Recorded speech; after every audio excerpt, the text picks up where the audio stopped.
Сайн байцгаана уу? Bull Beer гэж цувралмаа эхэлж байна. За энэ цувралуудаар намайг Уганбаяр гэдэг, Сансар гэдэг. за битэрийн болохоор крипто валютын одоо тухайн нэг coin-ыг одоо сонгож аваад тэр coin-ийн талаар дандаа хоёр талаас нэрнэ. За жишээлбэл битэрийн нэг нь тухайн coin-ыг илүү ханшин өсгөх, илүү сайн төсөх талаас нэрх бол нөгөөх нь дандаа мууг нэрнэ. Ханшин унах магадлал мөн дээр нэмээд байж болох бүх муудсыг нэрдэг ба. Тэгэхээр бидэнтэй цуг байгаараа мөн дээрээс нь энэ видео ямар нэгэн санхүүгийн зөвлөгөө битээр өгөх өгөхгүй энэ coin-ыг аав гэж ерөөсөө хүчлэхгүй, зар гэж ерөөсөө хүчлэхгүй та битэрийн мэтгэлцээнийг үзээ те өөрт чинь ямар дүгнэлт төрнө тэн чинь битээр бас тусалах зорилгоор энэ видеонуудыг хийж байгаа. За тэгээ эхний дугаараараа битээр XRP гэдэг нэртэй coin сонгож авсан байгаа. За тэгээд XRP-г болохоор bull талаас нь манай сансар ярина. За beer буюу ханшин яг унах талаас нь бол би ярих байгаа. За хоёул мэтгэлцээ нэх үү. За XRP ер нь гарч ирсэн зорилгоос эхлээд ярих хэрэгтэй баг. За яг ямар зорилгоор гарч ирсэн бэ гэхээр ерөнхийдөө бол банкуудын хоорондын SWIFT гүйлгийг буюу мөнгөн хуваарлыг илүү хурдан болгох, гүйлгийн шийдвэрлэлийг бууруулах зорилгоор гарч ирсэн байна. Тэгэхээр яг одоогийн банкны гүйлг юм бол амар удаан шүү дээ. Тэр хэд хонд гүйлээ. Тэгээд дээрээс нь гүйлгийн шийдвэрлэлтэй нэг гүйлэг хэд $25 болох байдаг шүү дээ. Тэр юм амар өндөр тоохгүй 21% болчиход байна тийм. Тэгэхээр XRP гарч ирснээр ямар өөрчлөлт авчирч ийнэ вэ гэхээр 10,000 гүйлийг 1 секунд хийж чаддаг болж байгаа. Тэгээд дээрээс гүйлгийн шийдвэрлэл бараг байхгүй болчихж байна. Маш хурдан болж байгаа. Маш хямдхан болж байгаа. Банкнд бол маш их өөрчлөлт авчирч байгаа. Одоогоор 40-од байгууллага XRP-г бол гүйлгийн хэрэгсэлд ашиглаад эхэлсэн байна. Одоо Bank of Canada байна. За State Bank of India, Axis банкуд байна тийм. Тэгээд дээрээс нь 54 банк ихэнх нь бол Японы банк үлээ л 54 банк XRP-г ерөнхийдөө бол гүйлгийн хэрэгсэлд ашиглая гэдэг ингээд туршлагын хөлбөрөөр ингээд ашиглаад үзэж байгаа. Тийм үйл явцтай явж байгаа. За окей. Миний хувьд болохоор XRP-г жоохон унах талаас нь буюу бас би өөр хувийн хүн талаас XRP-г бас жоохон нэг сайн төсөл гэж миний хувьд жоохон боддгоо. За яагаад гэвэл за нэгдүгээр supply demand буюу эрэл хэлбэртийн хуулиар нь аваад үзье. За тэнгууд яг 5 төрлийн оролцогч тал байгаа. За XRP дээр. За эхний оролцогч тал нь болохоор retail investor байна. Одоо жишээ нь чип дэш хүмүүс ч юм уу те. Одоо нэг тухайн арилжаанд багтаа $400,000-аас бага хэмжээний хөрөнгөтэй хүмүүс байна.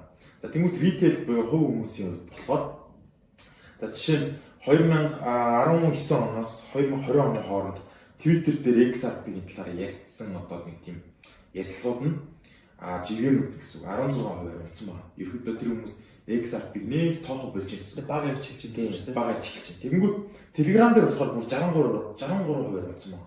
19 оноос 20 оны сүүлд хүртэл. За тэгэхээр ерөнхийдөө энэ хувь хүмүүс бол XRP-г бас нэг сонирхоо болчихжээ. Энэ ихний аргумент. За хоёр дахь аргумент нь болохоор би хедж фандууд дээр ярмаар байна. Хедж фандуудаас ярих юм бол одоо энэ XRP-г хамгийн анхны хөрөнгө оруулагчдын нэг Arrington гэдэг хедж фонд байна. Тэгээ гарууд болохоор XRP-д хамгийн анх хөрөнгө оруулсан. Гэхдээ тэд нар 20 оны одоо эхэнд нэг юм анализ гаргасан байна. Тэр анализ нь биелсэн одоо. Тэр анализ нь юу юм бэхээр биткойн удахгүй ингээд $25,000 хүрнэ. Бүр 9,000 хотно гэж хэлсэн. $25,000 хүрнэ. Бид нар одоо цаашдаа XRP-д хөрөнгө оруулахгүй бид нар цаашдаа биткойн илүү хөрөнгө оруулна гэсэн байна. Тэгэхээр XRP-гаас бол энэ хедж фонд бол гарсан. Хоёр дахь нь Grayscale гэдэг бүр Америкт амар алдартай энэ хедж фонд гэдэг юм л да. Тэгээ гарууд яаж ажилладаг вэ гэхээр багц бүрдүүлдэг. За жишээ нь биткойн, эthereum за тэгээд зарим нэг хөлбөрийн кэш мөнгөний хэлбэрээр ингэ байлгадаг. Тэгэхээр гарууд 2020 оны 20 он тэгээд 21 онтой харьцуулах юм бол за нийт $4 сая тэнцвүүц XRP-г одоо өмнө жил хадгалж исэн бол за энэ жил $2.6 сая болж ингээд буурсан байна. XRP дээр арай бага мөнгө хийдэг байгаа байхгүй. Арай бусад coin-ууд дээр ярих юм бол чинь Ethereum дээр $7.5 сая дэвцгүүц хөрөнгөтэй байсан өнгөрсөн жил. Энэ жил болохоор бүр $210 сая дэвцгүүц хэмжээний мөнгө ингээд цутгасан.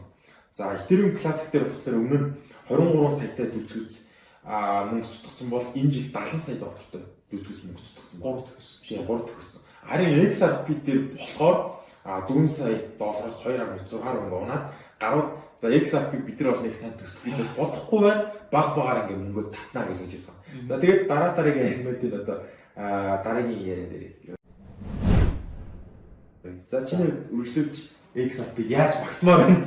За суур талаас нь авч үзэх хэрэгтэй л дээ. Ерөнхийдөө койнуудыг юу фундаментал талаас нь одоо нэг протокол талаас нь гэсэн үг шүү дээ. Тэрнээс айгүй харах хэрэгтэй, хөгжүүлэгчийн багийн бас судлах хэрэгтэй.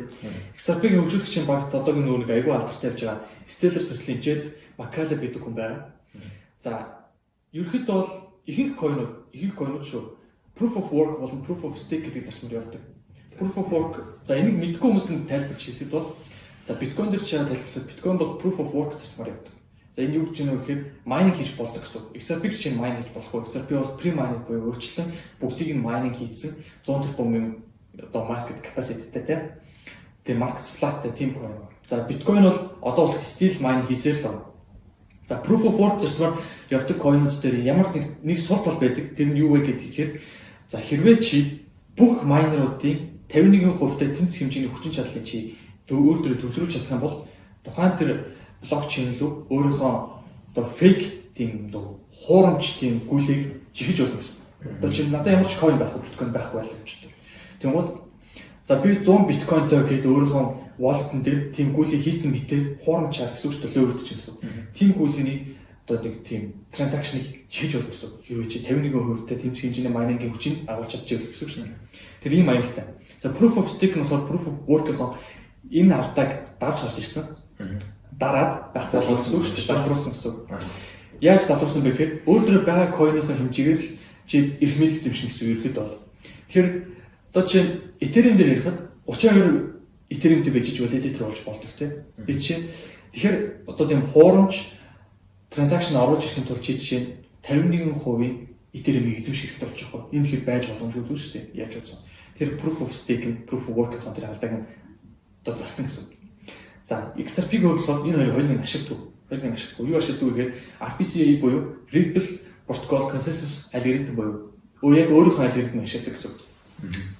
За энд дээр болохоор нөөдүүд байна. Decentralized protocol болохоор нөөдүүд байна. Нөөдөр байгаа validator-ууд нь бүгдээрээ өөр гэсэн ledger-тэй. Ledger нь юу гэсэн үг вэ гэхээр өмнө хийжсэн гүйлгийн транзакшнуудын history байж байна гэсэн.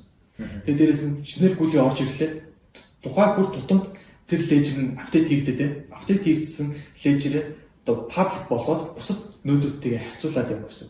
За хэрвээ тэр шинэ гүйлгийг бусад нөөдүүдийнхтэй таарахгүй байх юм бол за энэ ингээд манай юу биш юм байна. Одоо буруу гүйлгээ транзакшн error заажлаа тийм. Тэр хийх болов гэсэн. Тэр энэ тал дээр илүү найдвартай өөрийнхөө протоколыг ашигладаг болохоор маш хурдан секунд 100000 гүйл хийжтэй. Хямдхан байна. Энэ давалтай. За окей. За миний бодлохоор нэг юм дараагийн том аргумент маань юу юм бэ гэхээр за XRP-д анх хөрөнгө оруулагчдын нэг Ripple гэдэг компани байна. За Ripple болохоор fintech компани, санхүү болоод технологийн хосолсон компани гэсэн. За тэр Ripple маань анх энэ XRP-д хөрөнгө оруулаад за тэр нөхдүүд болохоор нийт 100 тэрбум шиг ийм XRP гаргаж байгаа. Тэгээ тэрний 49.9%-ийг нь одоо энэ Ripple компани эзэмшдэг буюу тэгээ бүр тэрийг бүр локдаун буюу юм цоочлсон төгссөн. За тэнгууд хамгийн амар нь Ripple компани CEO ингэж хэлж байгаа байхгүй. Бид нэр энэ XRP гэдэг энэ одоо төслийг ингээд цаашдаа ингээд өргөжлүүлээд ингээд хөгжүүлэх ямар ч сонирхол байхгүй. Хэрвээ хашны өссөн тохиолдолд ингээд зах зээл рүү ингээд нийлүүлээд өөрсдөө байгаа XRP coin-о бид ингээд заръя гэж бодож байгаа гэж байгаа байхгүй. Тэгэхээр ерөнхийдөө бол яг гол олонхын эзэмшдэг нөхдүүдтэй XRP-г хувь хүмүүс ингээд сонирхоод ч юм уу ингээд эренгүүд нөхдүүд заръя гэж байна. Тэнгүүд нөгөө талд нь мэрэгжлийн энэ фандууд альтын энэ XRP төслөөс ерөнхийдөө ингээд гараад холдоод эхэлж байгаа байхгүй. Тэгэхээр ерөнхийдөө миний хувьд XRP-гийн төслийг бас жоохон худлаан болов гэж боддог. За дээр нэмээд энэ тэгэхээр миний бодлоо за дээр нэмээд 100 тэрбум supply гэдэг чинь амар их байхгүй юу? За миний 100 тэрбум. Тэгэхээр биткойн чинь ердөө 21 сая. Тэгээ одоо 18 сая л гарсан. Тэгэхээр 100 тэрбум шүү дээ. XRP 100 тэрбум бүр амар их байхгүй. Тэгэхээр ийм хэмжээний нийлүүлэлттэй coin-с би бол нэг хол байхыг хүсдэг. За дээр нэмээд за бас нэг том асуудал байгаа. XRP-г нэг юм шүүх хурлаа байна. Тэр нь ямар шүүх хурлаа гэхээр яг инженеэр тайлбарлавал анх XRP-д ингээ хөрөнгө оруулсан хүмүүс нь бид нэр одоо хөрөнгө оруулсныхаа дүнд буцааж нэг юм авна штэ. Тэрнэр бид нар зөвхөн XRP гэдэг coin-ыг аваад гэж ярьж ирсэн. Харин эсвэргээрээ нөгөө талд нь болохоор XRP-гийн одоо баг хамт олон тухайн хөрөнгө оруулагчдаа coin-ыг биш зүгээр хувьцаа өгөх гэдэг байгаа байхгүй.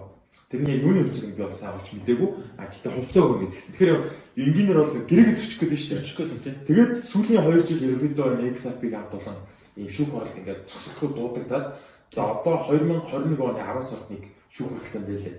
За тэгээ энэ шүүх хуралд хэрвээ XRP-г хамт олон хэрвээ ялагдвал энэ XRP гэдэг coin бүр хашны унхан нийт бүр байхгүй болно гэж бодож байгаа. Миний бүр байхгүй болно шүү дээ. Тэгэхээр ерөнхийдөө энэ төсөлд бол би явахгүй хэдэн шалтгаан байгаа.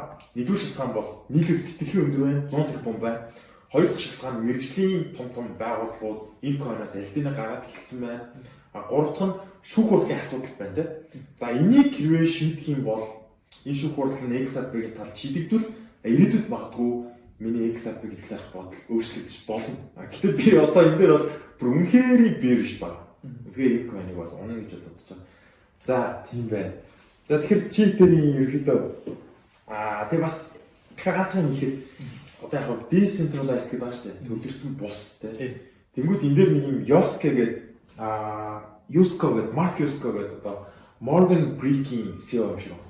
Тэгээ энэ нөхөр юу гэжсэн гэхээр XRP-ийн coin чинь ерөөдөө яг transaction хурдантай яг чинь хэлж байгаа. Гэхдээ гарууд дээр нэг юм юу байгаа. Наа чи нэг юм төвлөрсөн coin юм шүү. Юу гэсэн гэхээр нийт 100 тэрбум coin-ийн 49.9-ийг нэг итгэж эзэм шиг шүү. Нэг компани тий. Тэгэхээр наа чи хитрхи төвлөрсөн байгаад байна. Нэг амар сайн төсөл гэж миний бас бодохгүй байна гэсэн юм. Тэгэхээр энэ дээр бол миний ийм шалтгаануудын улмаас бирш байна гэдэг шүү дээ. Тий. За ингээд чи тэр хэлцээ ингээд дуслаа. Нэрээс нь чөлөөт юм асуух уу? За тэгээд чиний хувьд яг энэ за зүгээр мэтгэлцэн байсан учраас чи ингээд хүчээр бүлийг аваад би ингээд хүчээр бирийг авч байгаа шүү дээ. Яг хувь хүндэл чинь XRP-г яг юу гэж бодож байгаа? Яг хувь чинь. За би яг өөрөөсөө болоод ирэхээр яг анх криптогийн ертөнцид намайг оруулсан coin баггүй. За. Тэр ерөөдөө бол анханасаа л анх орж ирсэн юм чи бирш үйл орохгүй шүү дээ. Анханасаа бүлиш гэж орж ирсэн. Тэгээд дээрээс нь цаар сайн судлаад явсан. Гэхдээ ерөөдөө бол ирээдүйд тийм global transaction тийм бүр тийм global тийм гоё гүйлэн хэрэгс болох гэж тийм найдар бол байна. Цаг хугацаа гаргах. Цаг хугацаа гаргах. За миний хувьд болохоор XRP coin-ыг анх 10 хэдэн цент байхад нэг арилжиж үзчихсэн. Яг юм хот хийгүүгээр арилжааж үзээд за тэгээд нэг тодорхой хэмжээний ашиг бол хийжсэн. Тэгээд яг $1 хүрсэн үед нь амар гахчихсан. Зүгээр би $1 хүрнэ гэж ерөөсө бодоагүй байхгүй. Ерөөдөө яг цент дотор үргэлжлэх те.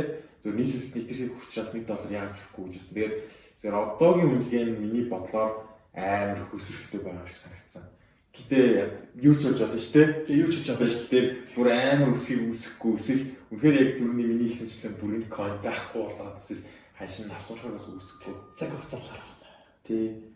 За тэгэхээр ерөөдөө яг битэрийн ингээд нөхөрсөн мэтгэлцээнээс та бүхэн нэгийг бодож хоёрыг тунгаах бах тий. За тэгээд бид нар хамтдаа яг ингээд coin авахтаа гэдэг ч юм уу бид нар санхүүгийн ямар нэг зөвлөгөө өгөөгүй бид хоёр.